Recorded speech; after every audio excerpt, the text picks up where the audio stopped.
An AC induction motor uses coils of wire, called windings, to create a rotating magnetic field.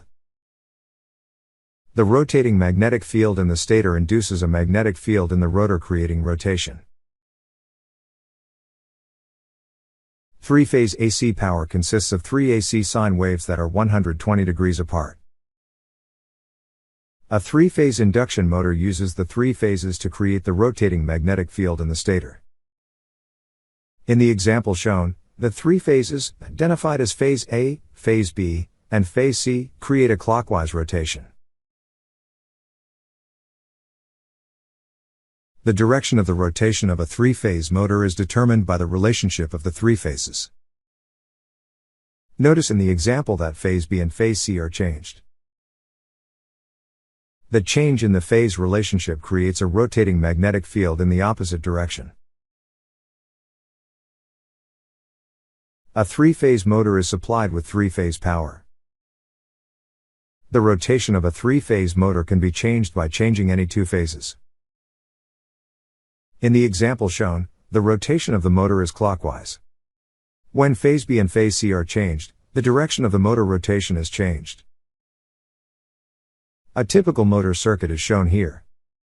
The three-phase power is supplied to the top side of the starter. The starter controls the power to the motor. The rotation of the motor can be changed by changing the phase relationship. This can be done at the disconnect, the starter, or the motor.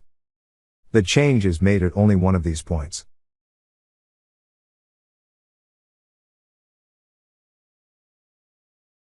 A reversing starter uses two contactors to change the phase relationship of the three phases supplying the motor. In the example, the forward contactor sends line 1, 2 and 3 to the motor. The reversing contactor changes the phase relationship of line 2 and 3. This change results in a change in the rotation of the motor.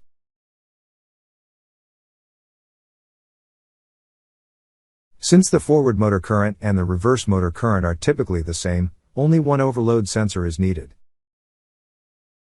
The three-phase power of the forward contactor and the three-phase power of the reverse contactor are routed through one overload sensor. The single overload sensor protects the motor in either direction. A reversing starter uses a current sensor to monitor the current of the motor.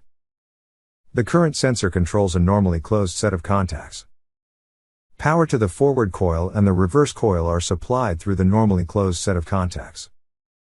A motor overcurrent causes the normally closed set of contacts to open and disconnect power to both the forward and the reverse coils.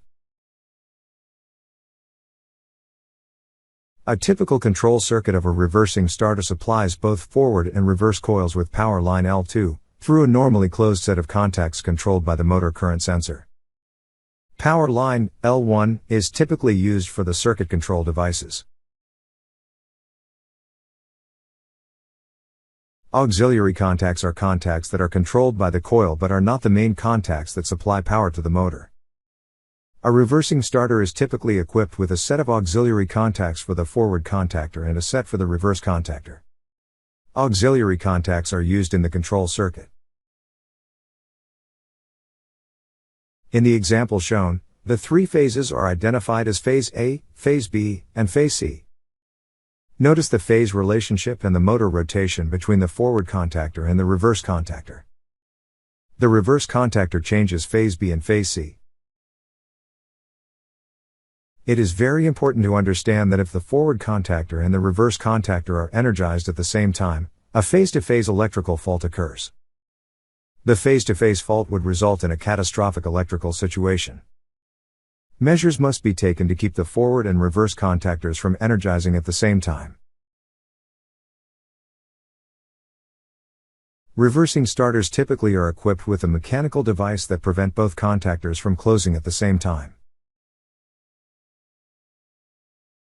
The device is called a mechanical interlock. When one contactor is energized, the mechanical device prevents the operation of the other contactor.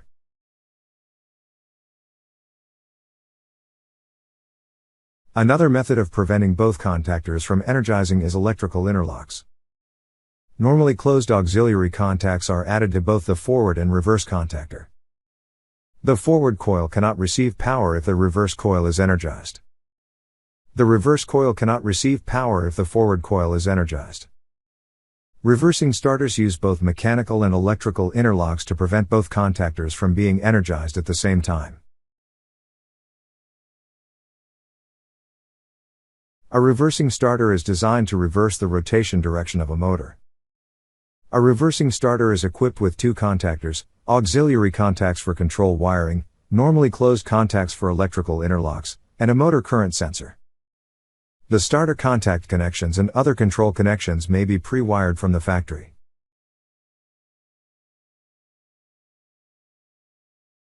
A typical ladder diagram of a reversing starter is shown. The starter coils are identified as F and R. The normally closed overload contact supplies both coils. The normally closed set of auxiliary contacts are used for the electrical interlocks. The normally open set of auxiliary contacts are used for holding contacts in the control circuit. Interpreting reversing starter ladder diagrams and identifying the corresponding components are essential skills.